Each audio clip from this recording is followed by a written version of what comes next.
Hello, Diderot audience. My name is Bree Smocks, and I will be facilitating a conversation today with Gavanne Davis. This is our section called Giving Black Women Their Flowers, where you will get to know someone who's working with Smocks Media Group or the Ari Kenzo Foundation. So without further ado, let's get into it. All right. First of all, let's talk about how many hats you wear in your professional life and dance. What all do you do? Yeah, it's kind of crazy. So I'm a woman of many lives. So during the day, I juggle two positions. I'm a professor at Delgado, so I'm a part of the business and technology program. I love everything entrepreneurial and just organizing good teams, good healthy teams. And then I'm also a cosmetic chemist. So I'm a business owner and I do product development. Later on in the day, if I'm not tumbling and stretching, because I'm obsessed with that now, I'm also on the Saints cheer crew team. It's a professional NFL team for the Saints in New Orleans. So I am juggling a lot, but I love everything I do. Absolutely, you are. You are a woman on a mission. And first of all, being a cosmetic chemist, let me just say, we met in college, and Gavanne is just a few classifications ahead of me. And I remember you talking about majoring in chemistry, doing things That was very specific. What? So tell us about you being a cosmetic chemist and what that looks like with Vann Cosmetics. Who are your products geared toward? A little bit about your company. Yeah, and that's so funny. I was very specific with chemistry. So I was always a good student, but I just knew professional dance. But I knew quickly that I needed to find something else I was passionate about because dance doesn't pay all the bills that I have. So thank God I was led to cosmetic science. But a little bit about Vann Cosmetics. It's two parts that I really love. One part is the hair care, skincare line, and male grooming products that I want to constantly expand on as well. So I have a product line of really good, effective products that are geared towards women with natural hair, curly hair, locks, all of those things. I think that it's important to have products from people that look like us and know what we need. The other side of my business that I'm very passionate about is product development. So I work with small companies all around the country and even internationally. And they'll come to me and say that they want to do a certain product, and then we bring it to life pretty much. So those are like two of the facets of the company. I want to grow on the education side, which is why I'm excited to partner with you guys as well, and just mentoring the next generation of cosmetic chemists. It's all about giving back. It's about giving back. And when you were talking about dance, I thought about how a lot of us in our creative passions don't necessarily think we can do it, or that there's something that's a huge barrier. With you working with the Saints cheerleaders, tell us, what is that like for you? Maybe what game day is like, what your prep is like, any part of that process that you think people wouldn't necessarily expect or know? Yeah, I think honestly, a lot of pro cheer teams make it look really easy. What I love though is that we're graduating to being respected as athletes because we are, and we do a lot. It's a lot of preparation that goes into it. We practice for about 4 hours twice a week, but even outside of that practice, we're either exercising or at the gym practicing skills, or we're practicing material for the practice. And that's just like one facet, making sure we're eating right so we can get through those games. So a lot of meal prepping, a lot of water intake. And then closer to games, even just like the beautification of it all. Believe it or not, and you know, because you saw me in college, like I just was very like, look, I need to go get my chemistry degree and go on with my life. Like I was not the girl that was like dressing up and trying to be cute all the time. So even that, I mean, I enjoyed dressing up, but in college we didn't have time and it wasn't like that important. So even just learning like makeup application, how to style your hair so it can like last the whole game, or like putting together the after game outfits and like all of that. I mean, that is a task in itself. So like for the women who know how to do that already, I was like, God bless y'all. Like I had to figure it out. So that's even a thing. Nails, lashes, if you get that done, eyebrow thread, like it's a whole thing, girl. So yeah. I like how you said you had to figure it out. You didn't necessarily look at this and go, you know what, it's just a little too much for me, because it really can be. Yeah. But let's think about some of the ways you've learned to cope or juggle or manage your Mhm. busy schedule. Like what makes you tick in these moments? And then how do you overcome those?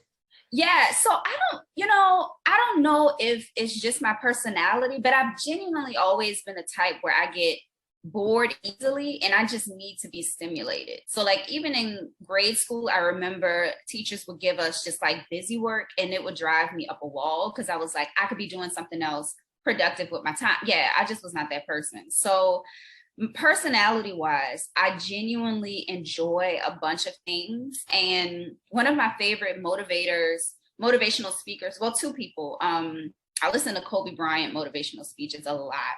And then Les Brown is amazing.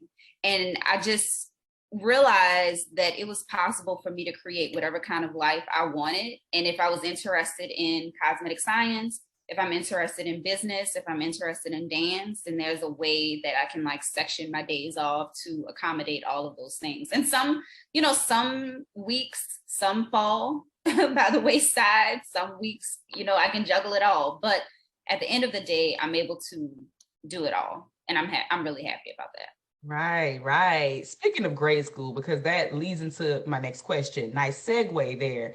And being a native of New Orleans, tell me about any moments that stand out from your city that helped shape you and how it relates to what you do now, if it does relate in any Oh, capacity. yeah. Yeah, let's talk about that. Oh, yeah. So one thing I'm really grateful for being from New Orleans, is that there's just such a rich African American culture. So I am very, very blessed that I know who I am. I'm comfortable in my skin. I'm comfortable with my curls.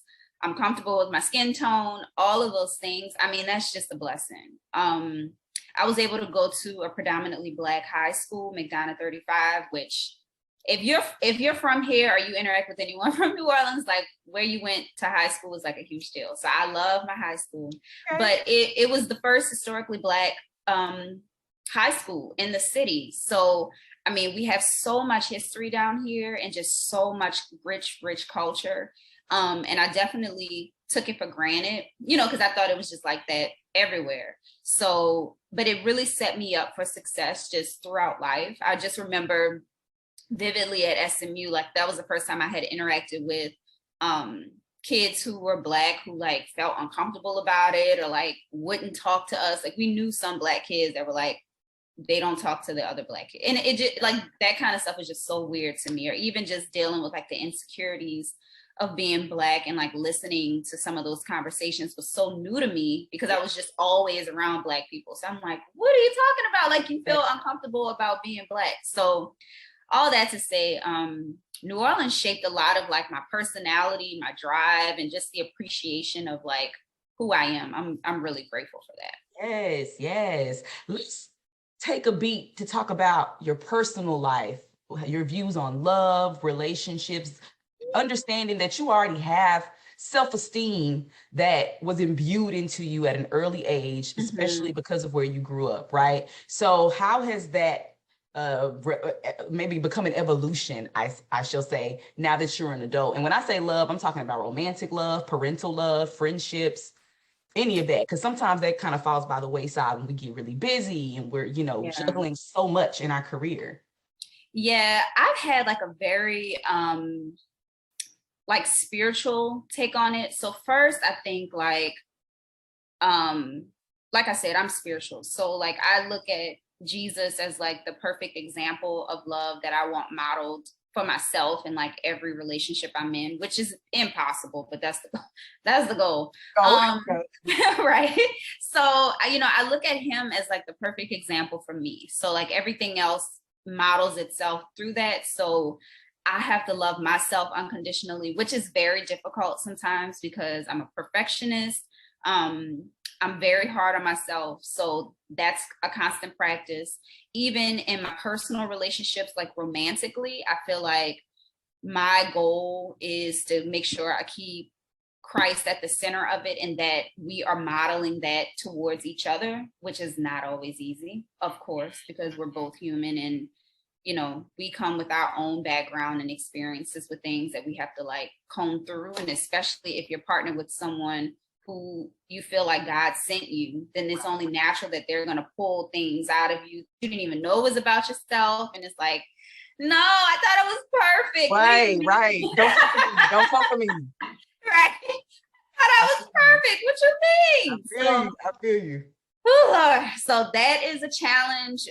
That's like a beautiful growth, moment that you have to figure out for yourself. Man, for friends, who child, that is a novel in itself because, everyone is, and especially after we're still in the pandemic, but since 2020, you have to be really intentional about the friendships that you want to foster and keep, because now time is so precious, especially with all the crime going on. Like, I'm so cautious now. So even more so, it's like I'm intentional about how I'm spending my time and who I'm spending my time with.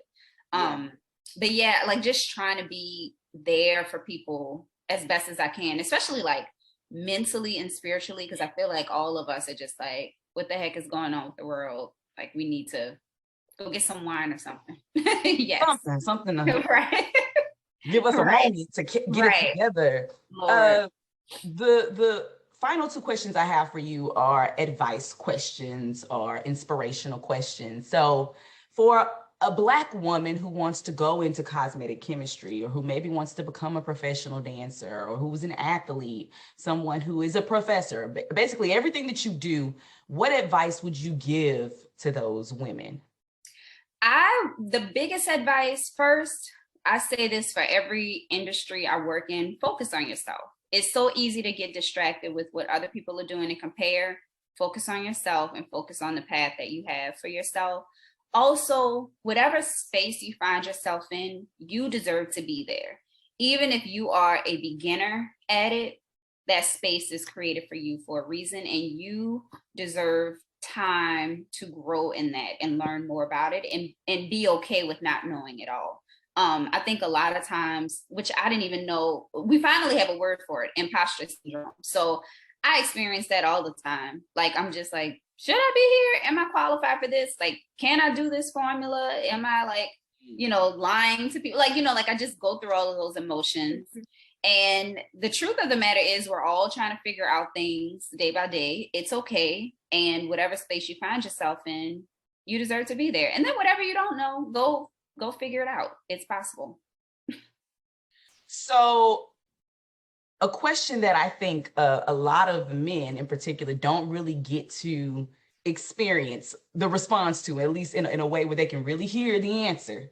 Mm-hmm. What do you feel like are some misconceptions or some things that men should know about Black women in particular? Because we are magic. We are in so many fields. We are out here doing it. We really, are shifting culture in so many ways, as we've done for centuries. So is there anything that you want to tell men about Black women? Any words of encouragement if someone's looking for love and maybe they've not had a good track record with Black women? Anything you want to say? The floor is yours. Yeah. First, that Black women are strong, but we don't want to always be strong. Okay. Can we say it again for the people in the back? Like, okay. Like we're kind of putting that to bed now, like, calling a Black woman like a strong Black woman is just kind of overused at this point, because we also want to be seen as human, as fragile, delicate, gentle, given grace, allowed to feel all emotions on the spectrum at any given day. So that's kind of what I'm so proud of Black women, because that's honestly like the kind of narrative and direction like we're all just collectively going in. But like, we kind of don't want to be strong. Like, it's okay, you can help, Yeah. So so that we deserve a space to just exist and be normal and be ourselves. We are excellent and amazing, but the normal Black women who get up and work and go home and take care of their kids, they're amazing too. Absolutely. And, Absolutely. So we exist in like all facets, and that should all be celebrated and respected. And at least for me, truth be told, like, I'm not interested in leading anything for the rest of my life. When I come home, I want to be able to, you know, trust that you got it and step back and let you get it. Right. So there's also this misconception that we kind of like want to be in charge with every little thing. A lot of us do not. A lot of us do not. Yes. And, you know, whatever type of, you know, I love that you touched on, like, you know, if they've had like issues with Black women in the past and things like that.